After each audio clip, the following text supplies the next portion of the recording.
Dear student, welcome back to my channel. Myself Sania, मैं UPSC aspirant from last 1 year. और आज का video थोड़ा एक्साइटिंग होने वाला है बिकॉज फाइनली मुझे मेरा पीडब्ल्यू की तरफ से मोस्ट अवेटेड पार्सल रिसीव हो गया है, जिसके लिए मुझे बहुत सारे कमेंट आए हैं। इस वीडियो के थ्रू मैं आपको रिव्यू देने वाली हूँ इस पार्सल का। ईपीडब्ल्यू की तरफ से मुझे थर्ड पार्सल रिसीव हुआ, ये फ्री में रिसीव हुआ है। और वैसे तो मैंने इसे अनबॉक्स कर लिया है, बट इसके अंदर जो भी चीज़ें थी मैंने उसका वीडियो रिकॉर्ड किया है, वो आपको वीडियो में आगे दिखने वाला है। एंड बहुत सारे लोगों ने पूछा था ये प्रमोशनल वीडियो तो नहीं है। नहीं, ये प्रमोशनल वीडियो नहीं है। इस बैच को मैंने खुद के पैसों से बाय किया है। अगर आप इस बैच के बारे में पूरी होल स्टोरी मेरी जानना चाहते हो या इस बैच का रिव्यू जानना चाहते हो कि आपको ये बैच खरीदना चाहिए या नहीं, तो आप ये वाला वीडियो जाके मेरा चेकआउट कर सकते हो। थर्ड पार्सल मैंने इसलिए बोला क्योंकि इससे पहले पीडब्ल्यू ने मुझे 2 पार्सल और भेजे हैं। पहला पार्सल वेलकम किट था, जिसको मैंने इस वाली वीडियो में बताया है। और वेलकम किट में कुछ चीज़ें नहीं थी जो भी मैंने अच्छे से एक्सप्लेन करी उस वीडियो में। एंड देन सेकेंड पार्सल था यूपीएससी वाला की बुक्स। थर्ड पार्सल में भी मुझे कुछ बुक्स ही मिली हैं। और बहुत सारे लोगों का कमेंट्स आ रहा था कि मैं इन बुक्स को कैसे बाय कर सकती हूँ या बाय कर सकता हूँ अगर मैंने बैच लिया है या नहीं लिया है। मैं इस बारे में भी वीडियो में आगे बात करने वाली हूँ। क्या मुझे एनसीईआरटी वाला बुक सेट लेना चाहिए या एनसीईआरटी का सेट लेना चाहिए या मुझे यूपीएससी वाला का बुक सेट लेना चाहिए या मुझे स्टैंडर्ड बुक्स लेनी चाहिए, मैं इस बारे में बताने वाली हूँ। और क्या सच में ये बुक्स इनफ है ये एनसीईआरटी, इस बारे में भी मैं आगे आपको बताऊंगी। या कोई भी और डाउट हो तो आप कमेंट में ज़रूर लिख देना। मैं सभी डाउट्स का रिप्लाई करती हूँ और जो हो सकता है मैं उसको वीडियो में ले लेती हूँ। So let's start. ये पार्सल काफ़ी ज़्यादा लेट आया है, बट इसकी पैकेजिंग को देख के ऐसा लग रहा है कि इसने बहुत ज़्यादा ट्रैवल किया है। बिकॉज मैंने बैच परचेज़ करने के बाद ये मुझे 1.5 महीने के बाद रिसीव हुआ है, तो उसको देखने से लग रहा है कि इसने बहुत ज़्यादा ट्रैवलिंग करी हुई है। बट अच्छी बात तो ये है कि इसके अंदर की बुक्स सही सलामत है, बाहर पैकेजिंग से उतना भी कोई मतलब नहीं होता है। बट अब मैं इसको एज अ बॉक्स यूज़ करने वाली हूँ मेरे स्टडी टेबल पे। इस बॉक्स में टोटल 16 बुक्स थी, जिसमें 11 बुक्स एनसीईआरटी की थी और 5 बुक वर्कबुक थी। जो एनसीईआरटी की बुक थी उस पर एनसीईआरटी वाला का नेम था and logo PW only IAS का था, जैसे कि यूपीएससी वाला की बुक्स में यूपीएससी वाला लिखा हुआ था और इसमें एनसीईआरटी वाला लिखा हुआ था। वीडियो थोड़ा सा लंबा हो सकता है, इसलिए आप इसको 1.5x या 2x पे भी देख सकते हो। और now let me show you इस पर किस सब्जेक्ट की कितनी बुक दी गई हैं। देखो अभी ना मैंने सारी एनसीईआरटीज़ को इस बॉक्स से अनबॉक्स कर लिया है और मैंने लगा दी है सारी एनसीईआरटी एक लाइन से।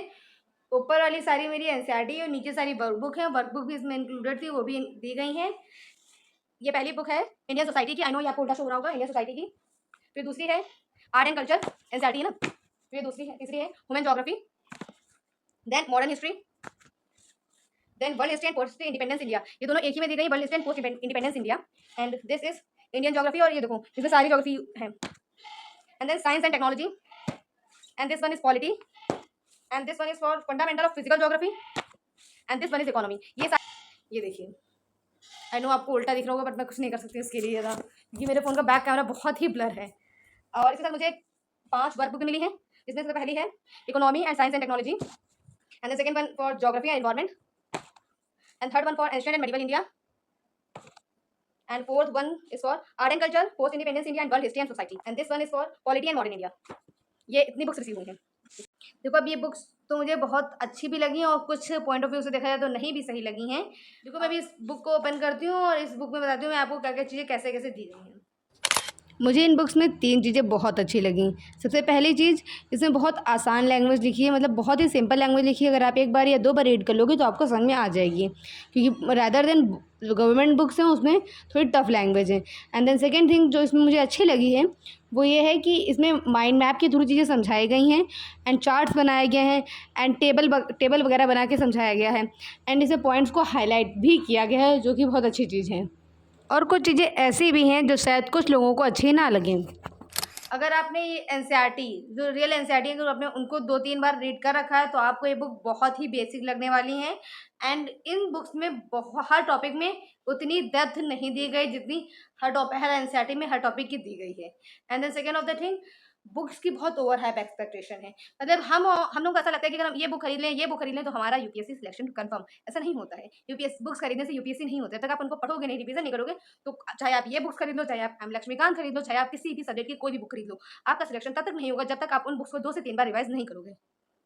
देखो बुक्स तो ये भी अच्छी हैं, बट ये it is up to you कि आप इस बुक को ज़्यादा अच्छे से रिवाइज़ कर सकते हो। जो रियल एनसीईआरटी उसको 2-3 बार अच्छे से रिवाइज़ कर सकते हो।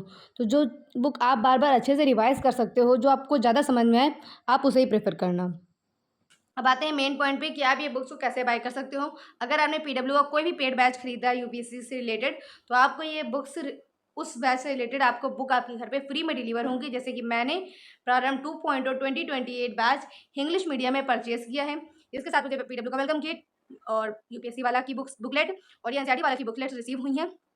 और अगर आप पीडब्ल्यू के कोई किसी भी बैच से इनरोल्ड नहीं है, तो आप पीडब्ल्यू के ऐप पे जाके पीडब्ल्यू स्टोर से जाके बुक्स को बाय कर सकते हैं। आप हिंदी मीडियम, इंग्लिश मीडियम में दोनों मीडियम उस पे अवेलेबल हैं। आप जिस मीडियम में प्रेफर करते हैं आप उस मीडियम में बाय कर सकते हैं। देखिए, जो पेड बैचेस वाले बच्चे थे उनको तो कोई पेमेंट नहीं करना था, बट जो कि अगर आप अदर से बाहर से करेंगे बाय, तो आपको इसका पेमेंट करना पड़ेगा। और कुछ बुक्स इसकी अमेजोन पर भी अवेलेबल है, तो आप वहाँ से भी चेकआउट कर सकते हो। देखो, मैं आपको एक बात बताऊँ, जब मैंने यूपीएससी की प्रिपरेशन स्टार्ट करी, तो मुझे बहुत इच्छा थी कि मैं ये बुक भी खरीदूँ, ये भी बुक खरीदूँ, बट एज़ ऑलवेज़ मनी का इश्यू था। तो मैंने हर बुक तो खरीदी नहीं थी, बट मैंने सभी बुक्स का पीडीएफ ऑनलाइन डाउनलोड किया था, कैसे भी करके, बहुत जगह से ढूँढ के। और हाँ, इस बैच का प्राइस काफ़ी ज़्यादा था मेरे हिसाब से, तो इसी वजह से मुझे इस बैच को खरीदने में लेट भी हुआ था। मैंने इस वाले वीडियो में बताया था। अभी वो बात नहीं रखते हैं, बट जो बुक्स मैंने इतनी साइट डाउनलोड करी थी, मैंने उनकी एक ही बार रीडिंग कर पाई, और उसके बावजूद मुझे उसमें इतना कन्फ्यूज़न हो गया। किसी सब्जेक्ट में तो मुझे इतना कन्फ्यूज़न है कि मुझे अभी भी उन कॉन्सेप्ट को क्लियर करने के लिए मुझे लेक्चर ही प्रेफर करना पड़ता है। बट अगर अगर आप चाहते हो कि आप वो गलती ना करो, तो आप कमेंट सेक्शन में लिख देना कि beginners mistakes. I will upload the video on the beginners mistake, क्योंकि मैंने बहुत सारी मिस्टेक करी। मैं नहीं चाहती हूँ कि अगर जो गलती मैंने करी है वही आप करो, क्योंकि आपको गलती से सीखना है, गलती ही नहीं करके सीखना है। और बहुत सारे लोगों ने मुझसे ये भी कमेंट किया था कि आपके वीडियोस क्यों नहीं आ रहे हैं। वैसे तो आप एवरी वीक में वीडियो अपलोड करते थे। सो मैं बता दूं कि मेरी तबीयत कुछ दिनों से सही नहीं थी। अराउंड 2 वीक्स मेरी तबीयत ज़्यादा अच्छी नहीं थी। मैं बहुत ज़्यादा पढ़ भी नहीं पाई थी। हार्डली मैं से 1 या 2 लेक्चर ही कंप्लीट कर पा रही थी। ऊपर से इतना सारा बैकलॉग था, और अब मेरे कॉलेज एग्जाम भी आ रहे हैं, और अभी भी मेरा बैकलॉग स्टिल है। बट जैसे ही मेरे कॉलेज एग्जाम एंड होंगे, मैं अपने सारा बैकलॉग क्लियर कर लूँगी अराउंड 1.5 मंथ्स में। अभी मैंने 3 सब्जेक्ट का बैकलॉग अच्छे से क्लियर कर लिया है। बाकी कुछ सब्जेक्ट का बचा है, जो कि मैं अभी धीरे-धीरे कर रही हूँ। और कॉलेज एग्जाम से रिलेटेड, कॉलेज एग्जाम के टाइम पे कितना माइंड डाइवर्ट होता है, वो भाई क्या बताऊँ मैं आपको। मैंने उसकी भी सीरीज़ स्टार्ट कर दी। मैं डेली इतना लॉन्ग फॉर्म में वीडियोज़ बना के डाल नहीं सकती, इसलिए मैं शॉर्ट फॉर्म में वीडियो में अपलोड करती हूँ, तो आप वो भी चेकआउट कर सकते हो। और हाँ, और अगर आप जानना चाहते हो अभी तक मेरी बैकलॉग की स्ट्रैटेजी क्या रही है, क्योंकि इतना सारा बैकलॉग मैंने एक सेमेस्टर के अंदर, अभी मेरी तबीयत खराब होने के बावजूद मैंने 3 सब्जेक्ट का बैकलॉग क्लियर कर लिया है। तो आप मुझे कमेंट में बता सकते हो, मैं उसका वीडियो बनाने की प्रॉपर कोशिश करूँगी और जल्द से जल्द अपलोड कर दूँगी। और अगर कोई भी डाउट रह गया हो तो कमेंट में ज़रूर बता देना, मैं उसको क्लियर कर दूँगी। और अगर नहीं हो पाएगा मुझसे रिप्लाई, तो मैं उसको वीडियो के थ्रू समझा दूँगी। और आज के लिए इतना ही, मिलते हैं अगले व्लॉग में या अगले वीडियो में। ये देखो, मैंने बुक्स को कैसे स्टैंड किया जिससे कि वो फ्रेम में आ जाए। और एक बात बताऊँ आपको, जब शूट करके मैं फ़ोन रखती हूँ, मेरा फ़ोन इतना हीट करता है, मैं उसको 2 से 3 घंटे यूज़ ही नहीं कर सकती हूँ, इतना हैंग करता है। और जब से लास्ट टाइम फ़ोन मेरा गिरा है, अगर आपने लास्ट वाला वीडियो देखा है तो आप जानते होंगे, मेरा फ़ोन इतनी बार उस शूट में गिरा है, तब से मेरा फ़ोन बहुत हैंग करने लगा। मतलब मुझे जो 10-10 या 30-30 मिनट की एडिटिंग होती है, उसमें मुझे 1-1 घंटा देना पड़ता है। तो अगर चैनल पे नए हो तो सब्सक्राइब कर लेना, और अगर आपको कोई भी सॉल्यूशन इसका पता हो तो मुझे कमेंट में ज़रूर बताना। तब तक के लिए बाय बाय।